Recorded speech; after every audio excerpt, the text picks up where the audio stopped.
अब हम लोग प्योर सब्सटेंसेस को समझते हैं। प्योर सब्सटेंस की एक सिंपल सी डेफिनेशन है। अगर हमें किसी सब्सटेंस पर ये पता करना है कि वो प्योर सब्सटेंस है या इम्प्योर सब्सटेंस है, तो हम सिंपली उसके वॉल्यूम में जाएंगे और उसके वॉल्यूम में कुछ पॉइंट्स सेलेक्ट करेंगे। अब उस पॉइंट्स जो हमने वॉल्यूम में सेलेक्ट करे हैं उस पर जाकर हम उस सब्सटेंस की केमिकल कंपोजिशन देखेंगे।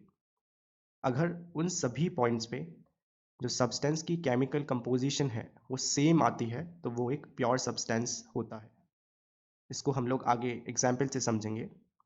तो it is the substance of constant chemical composition through out its volume of mixture irrespective of its phase. यानी हमें इसके फेजेस से कोई फ़र्क नहीं पड़ेगा, हमें सिर्फ डेफिनेशन के अकॉर्डिंग चलना है। हमें उसके वॉल्यूम के पॉइंट्स पर, डिफरेंट पॉइंट्स पर जाकर सिर्फ केमिकल कंपोजिशन चेक करना है और वो केमिकल कंपोजिशन सेम होना चाहिए।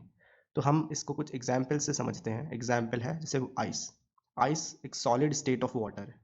अब आइस जो है हम उसके वॉल्यूम में जाकर कोई भी पॉइंट सेलेक्ट करेंगे तो उसका जो केमिकल कंपोजिशन है वो H2O ही रहेगा। सिमिलरली वाटर और स्टीम। अब यहाँ पर एक मिक्सचर दिया हुआ है आइस प्लस वाटर।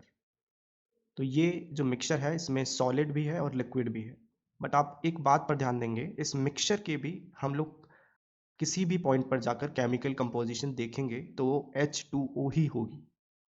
तो ये मिक्सचर भी एक प्योर सब्सटेंस है। Similarly water plus steam, vapour, gaseous air, dry air etcetera.